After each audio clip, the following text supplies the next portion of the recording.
Hi, everybody, and welcome to Legal Management Talk, where we are covering every angle of legal management.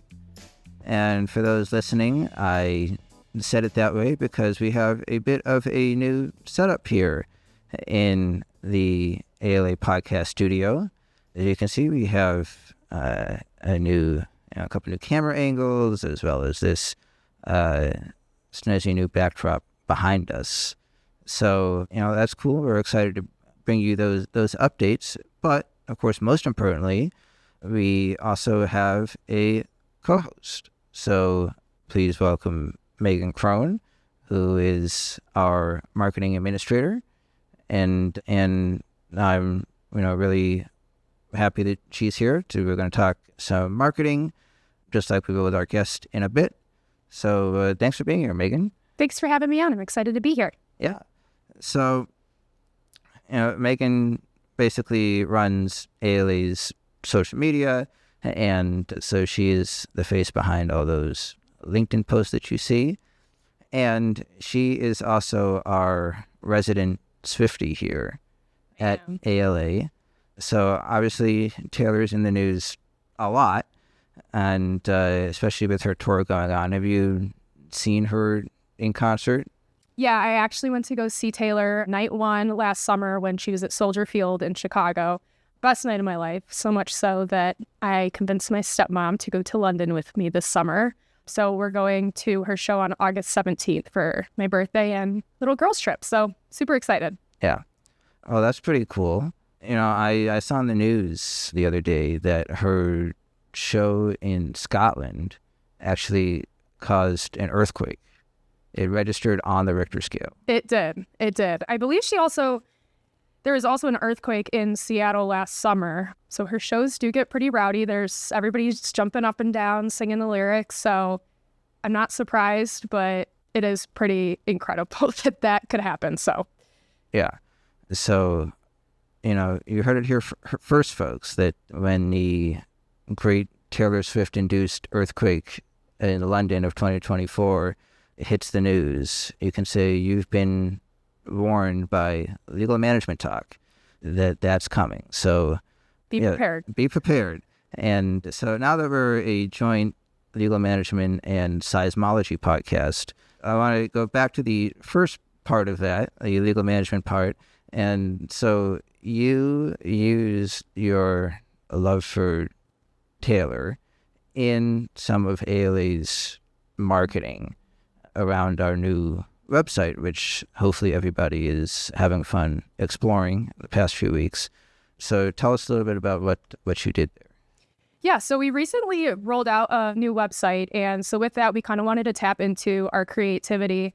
And so we ended up creating a video. So for Instagram, it's called a reel. But we did create a reel, and it was just a short little, maybe 15 seconds to quickly just capture our audience's attention and highlighted all the new features of our website. So with that, we knew that our brand new website was going to be dazzling and sparkling, and it was going to be all bejeweled. So we kind of wanted to, like I said, tap into our creativity and make it something that would stick out to our audience, because something else that ALA really tries to focus on is our engagement on social media. That's something really big across the board that we've really wanted to hone in on across LinkedIn, Facebook, Twitter/X.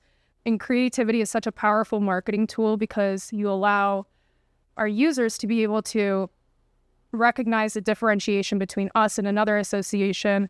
And again, like just tapping into our creativity, it also will boost our engagement on social media. So more people will start to comment on it or like it or share it. And that's ultimately what we want, because the more people that are engaging with our posts, it will show up higher in our news feed to others to also engage with it. Yeah. And we'll hear more about, tracking engagement and analytics and all that from Bo here in a little bit. But, so it was really cool to be able to capitalize on that trend. And it really is, I think nowadays with TikTok and everything, and stuff gets trending so quickly that, it helps to be able to kind of do our own spin on those trends. Totally. I think that anytime that we have the chance to tap into our creativity and kind of hop in on those trends, we will when it makes sense for us. But I think it's always fun to kind of, again, tap into our creativity, see what our audience kind of likes, and make us stand out. Yeah. So our guest today we're going to be talking to is Beau Royal. He is the co-founder and CEO of Pareto Legal, and which is a marketing agency. And so, without further ado, let's talk to Beau.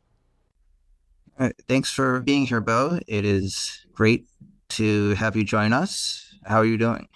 I'm doing great, Justin. Thanks for having me on the podcast. Of course. So, as we talk about, growing business at a law firm, marketing is obviously a huge part of it. And so, we just kind of wanted to get your insight and Meghann's insight, obviously, about your world of marketing and what you found to be most effective in today's, very online world. So I guess the first question I would ask is, with so much going on online, how do you, as a law firm, cut through the noise and make sure that your message is getting across? Sure.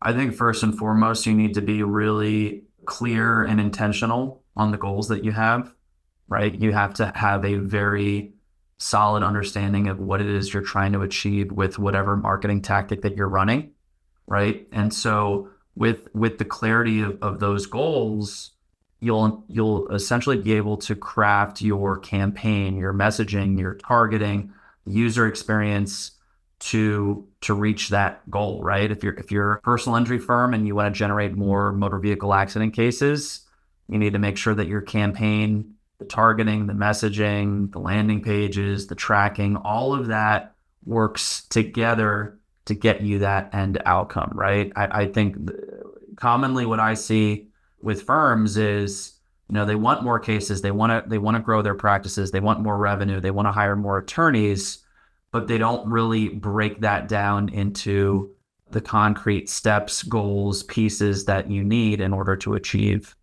that goal. And a lot of that too comes, the thing you need to do is prioritize the different tactics that you're running. If you're a smaller practice, you can't, expect to just buy a billboard or two and generate more cases. You need to first make sure that you have a high functioning website. You have relevant content on that site. You have multiple contact methods. You are targeting the right keywords and audiences with your website, right? And then taking it a step further, you need to make sure that you have, a call center in place, like you have the right people picking up the phones and qualifying the leads for you. So I think I'm kind of saying it in different ways, but ultimately, with all the different things that you as a law firm can be doing from a marketing perspective, I think you need to take a step back first and really be clear on what your goals are, what it is you're trying to achieve. And by having that clarity, you'll essentially be able to reverse engineer all the different things you need to do from a marketing perspective to get to that end goal. Yeah. And what are some of the ways that firms can, or what are some of the ways that you found are successful that firms can try to really narrow down their market and what they're going for? Sure. So I think most firms should be prioritizing direct response marketing tactics. So these are marketing tactics that, once they're live, you can expect a relatively quick turnaround time in terms of leads and cases. So the big ones are pay-per-click marketing. So Google, Microsoft pay-per-click ads. They're the ads that serve at the top of the Google search results or Bing search results.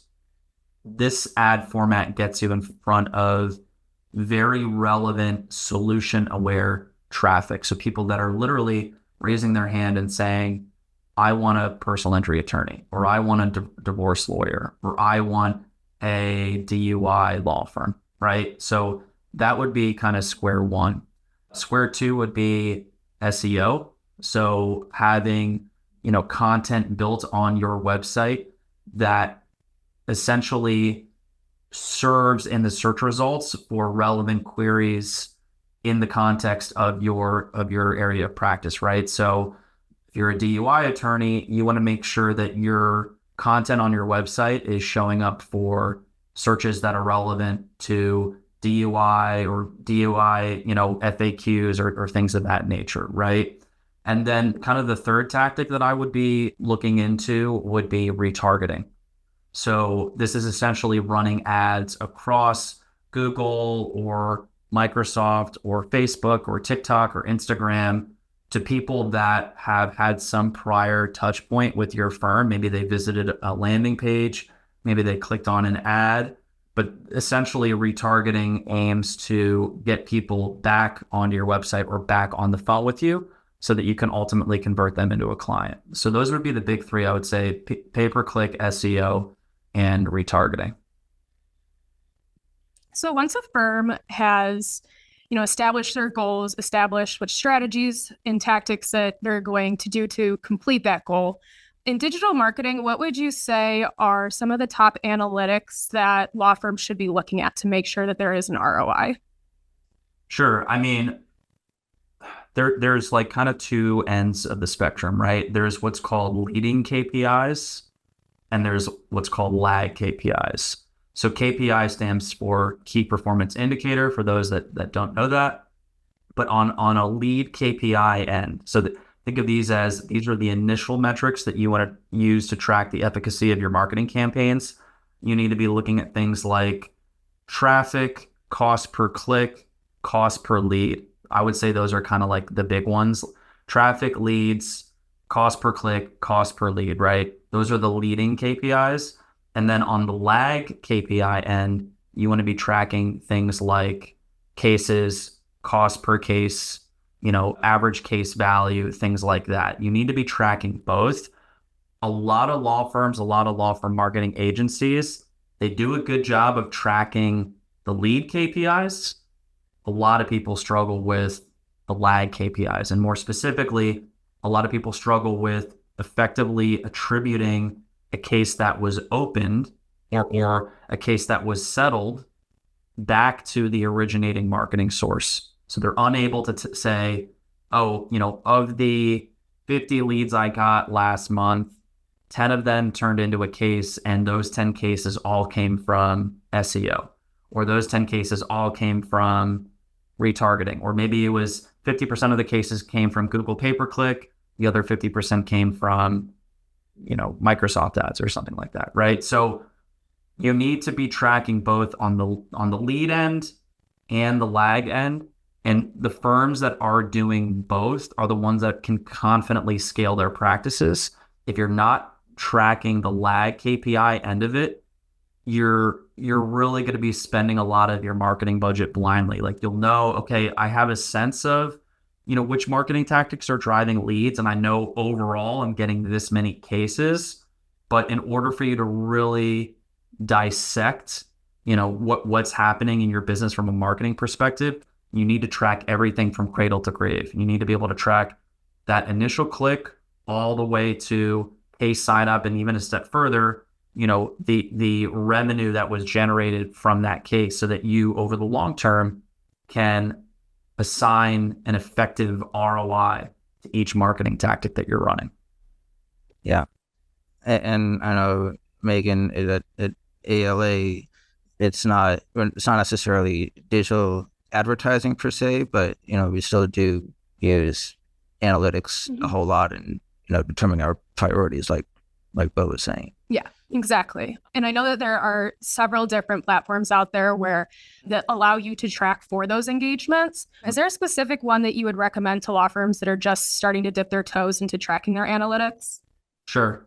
I would recommend two platforms. One is Google Analytics 4. So with Google Analytics 4, it's free. That's why I like it. You essentially can create an account and add some tagging to your website, and it will give you a lot of great data on where your traffic is coming from a geographic perspective, a demographic perspective, what pages on the website your traffic is engaging with, which pages are leading to calls or form submissions or live chats. It gives you a treasure trove of information on, again, the nature of the traffic that is coming to your website. And that data will ultimately enable you to adjust your marketing campaign so that you're doubling down on the things that are working and ignoring the things that aren't, right? That's so much of what good marketing is today. It's not like having some grand plan and then implementing things. It's you implement first, and then the data is essentially the feedback loop that enables you to continuously iterate over and over and over again until the campaign really takes off. So Google Analytics is the first one. The second one would be a premium tool called CallRail. And this is essentially a call tracking solution.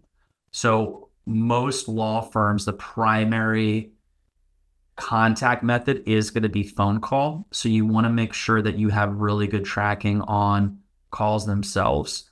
CallRail does a few things. It enables you to attribute where calls are coming from by marketing source. That's really, really important, especially if you're running all these different marketing campaigns. You need to be able to determine which tactics are driving phone calls, and not only that, which tactics are driving quality phone calls. That basically leads to my next point, which is CallRail will give you data on the nature of the calls themselves, like how long each call is, how quickly it took for the call to get picked up.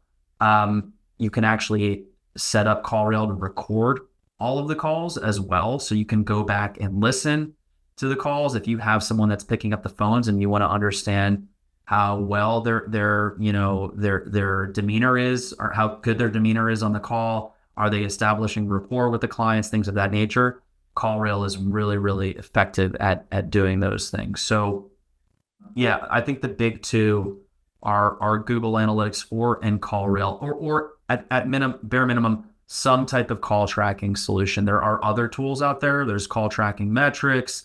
There's Invoca. There's a bunch of tools that all do the same thing. We like CallRail. We have a lot of experience with CallRail, and it's typically the one that I'm recommending to our clients. So Google Analytics 4 and CallRail. And it's interesting that you mentioned the importance of calls, because we had an article in our legal management magazine that we just ran that was talking about how, some firms that you can't even find their phone information, or it's hard. They're placing less of a priority on the calls themselves, whereas that, really can be a big source of business. So, it's interesting that you kind of bring up exactly how important it is to, be responsive to the calls and make sure you have the data on that. Yeah, in our experience, the lead quality on a call versus a form submit or a live chat lead is much higher, and it makes sense, right? Like someone that is picking up the phone and trying to get in touch with you obviously has a lot more urgency and intent versus someone that's just kind of passively filling out a form or filling out a live chat. And in that scenario, they might be filling out a form or a live chat for multiple law firms at once and seeing who calls them back first. So yeah, I typically am recommending that firms optimize and prioritize their optimizations for phone calls versus the other tactics, the other contact methods rather. Yeah. So another thing that I want to make sure we hit on is the use of social media and how to best get engagement there. I know something that we really try to focus on heavily here is video, and that definitely increases interactivity, engagement, all of that. So what are some tips that you have, and Meghann, if you found anything in your experience, for how to make sure that videos really take off and are a good representation of your firm? Sure. So I think there's two sides of, the social media spectrum, right? There's the paid end and the organic end, right? So on the paid end, that's running ad campaigns to a given audience, very targeted. You have a lot of control over the the delivery of the ad, right? And so I think firms need to be at bare minimum running some retargeting effort, preferably with video, that essentially enables them to put their videos on social media platforms in front of a warm audience, someone that's been to the website before, someone that's engaged with the content before, right? That would be like minimal viable product for the paid social end. For the organic social end, this is where you have a lot more, because the word would be freedom. Like, some firms don't want to grow their practice through organic social, and that's totally fine. It is a longer term marketing play, typically, very high effort, very low impact over the short and medium term, right? Like, you're essentially just putting out content every day or every couple days or maybe multiple times a day. That's really up to you and the cadence that you follow.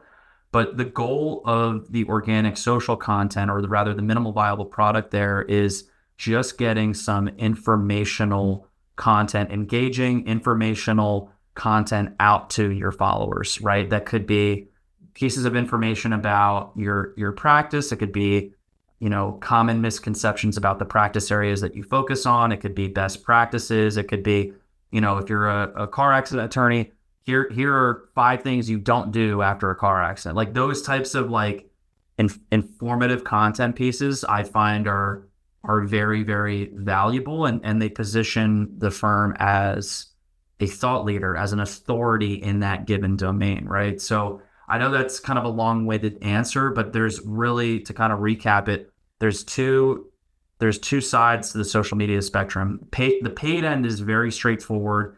It's much more like evergreen. You can kind of set it and optimize and iterate on it over time. The organic social end is like, you need to be coming up with content every single day, or whatever your cadence is for posting. And I think on the whole, I'm seeing a lot of firms perform well on organic social when they're putting out that authoritative, thought leadership-esque type of content, if that answers your question. Yeah, absolutely. With that, I used to previously work at a law firm, and that law firm it was a very small firm. It was a startup, and there wasn't really a budget dedicated towards social media or digital marketing at all, for that matter. So for certain firms who are struggling on that front, whether they don't have a budget or maybe they just don't have time to be scheduling posts on social media or to be learning about digital marketing, what are some of the big challenges that you see firms facing? Some of the biggest issues are a lack of positioning. So, positioning aims to establish how is your company perceived in your prospective audience's mind, right? Like that's really what positioning is. And, I work with a lot of law firms, and, there's been a lot of instances where I'm working with a firm and they're like, well, we want more of this type of case. And I go, great. And I go look at the website, and I go look at their marketing materials, and there is nothing to indicate that they are proficient, adept, a thought leader, a market leader in that specific area of practice, right? And I wish it were that easy that you could just spin up a campaign and generate more of a case study, but it's not. So you really have to think through the positioning of your firm and be, this goes back to what I said at the beginning of the podcast, be intentional with your goals. If you historically have been a general personal injury firm handling a bunch of different types of cases, and all of a sudden now you really want to double down on med mal, your website, everything about your marketing needs to change. The positioning needs to be updated to reflect that new goal, right? So that's one.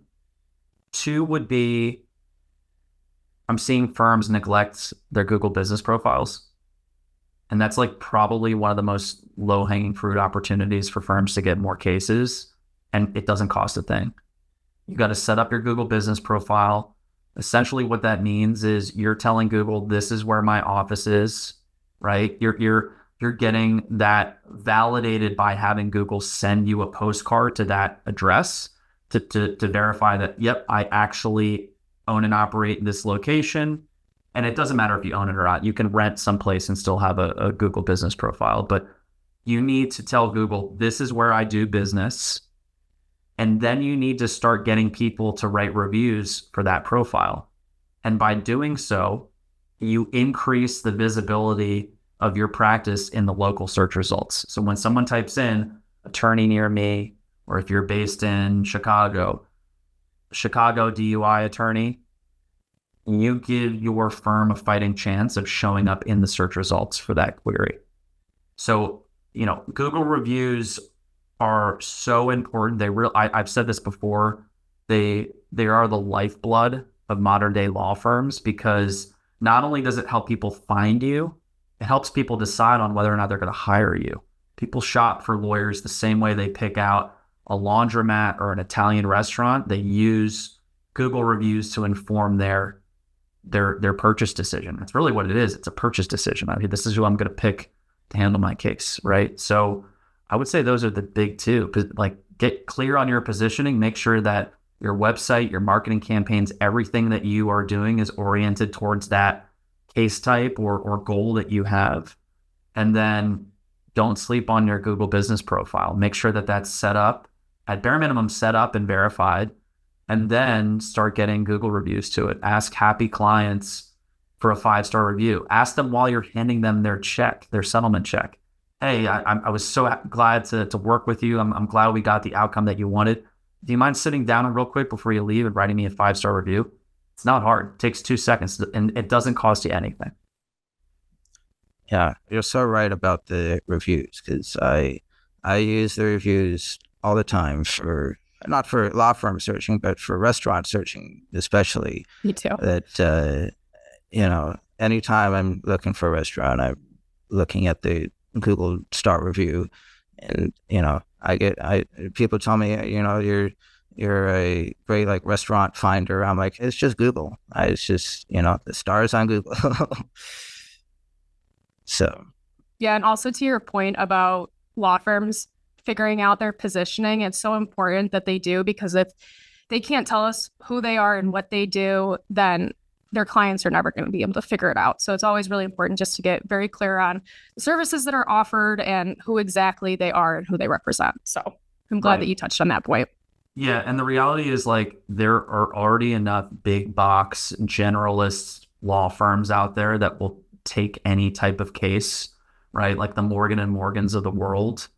That's covered, right? So you have to be thinking, how do I stand out relative to the big, the big firms, the Goliaths out there, and typically the best way to do that is really focus on practice area and focus on a specific geographic area. So overlaying both of those things together should enable you to, reduce the number of direct competitors from 100 maybe down to 2 or 3, right?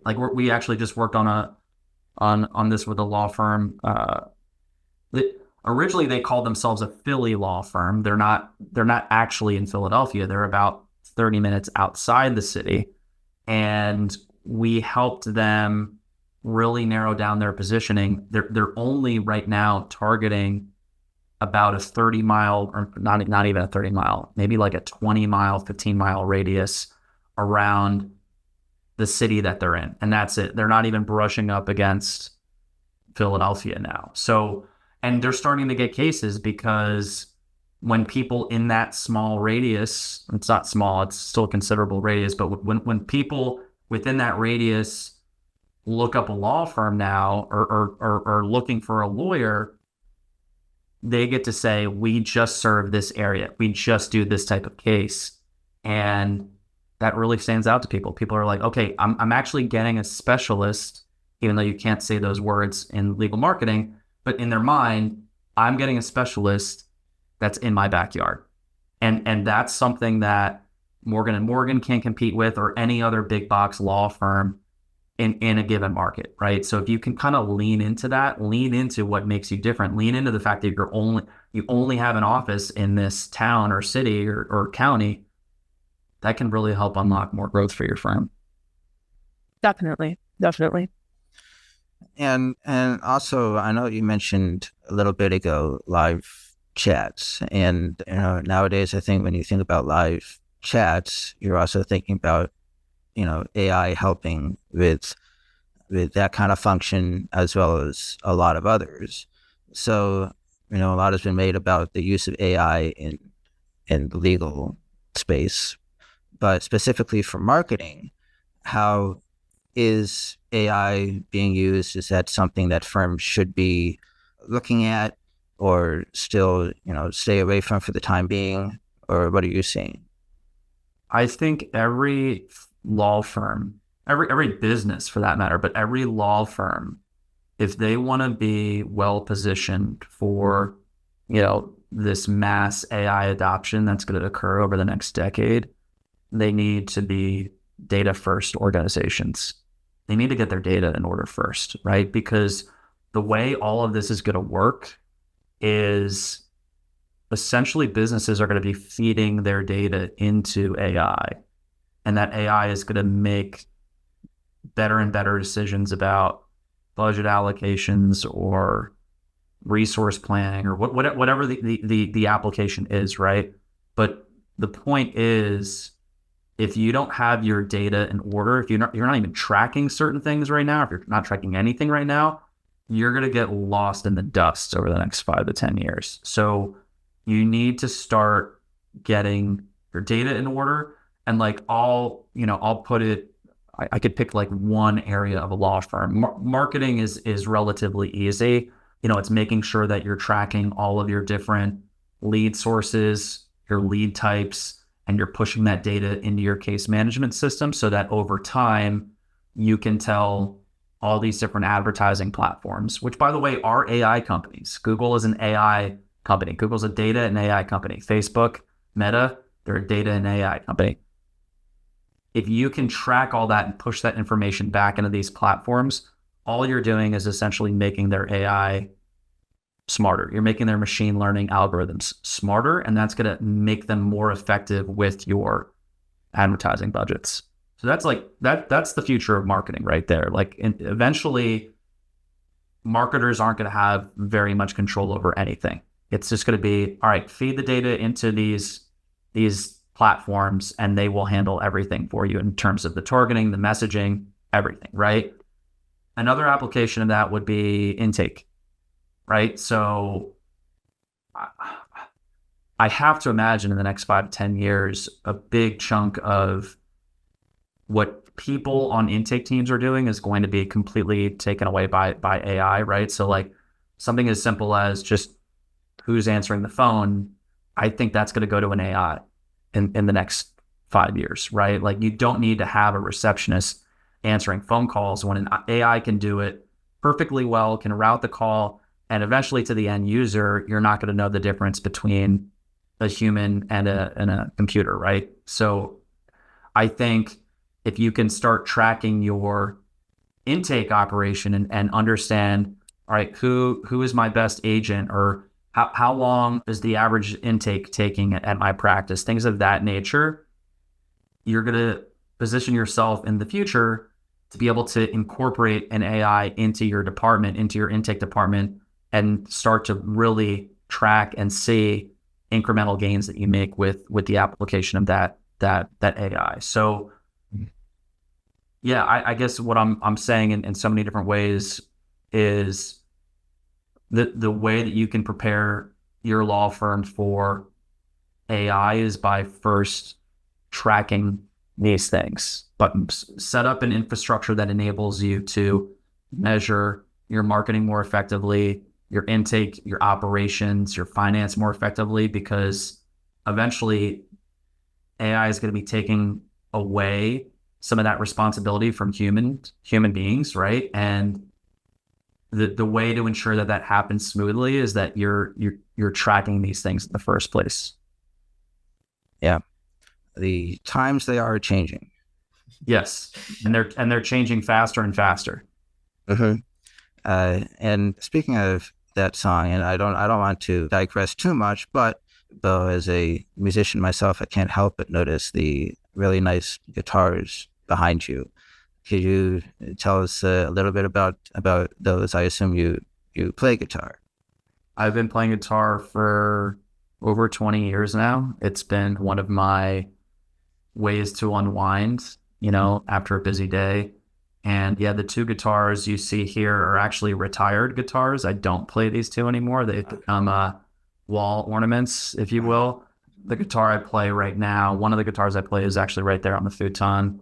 That's my Gibson Hummingbird. It's an acoustic guitar, so I don't have to plug it in or anything like that. It's just ready to go 24/7, 365. And then I also have a Fender Stratocaster underneath the futon. So yeah, it's one of my ways to clear my head after a busy day. Yep, that's drumming for me, so I get that. Nice. All right, thanks so much for joining us, Bill. I think we got a lot of great information, and I'm glad to kind of put a focus on the necessity of marketing for firms. So thanks so much for being here. Thank you. I really appreciate it. Of course. Well, there you have it. I thought that was a really great conversation. Me too. I think that there's a lot of content in there that our audience will really like and be able to implement. Yeah, no, exactly. So with that, thanks again for being here, Meghann. It was great having you, and hope you can join us again very soon. Definitely. Thanks so much for having me on. Yeah, of course. So if you want to hear more from Legal Management Talk, please be sure to visit our YouTube page or download us wherever you get your podcasts. And please subscribe on YouTube so that you never miss an episode. And you can always find out more about ALA at the brand new alanet.org. Until next time.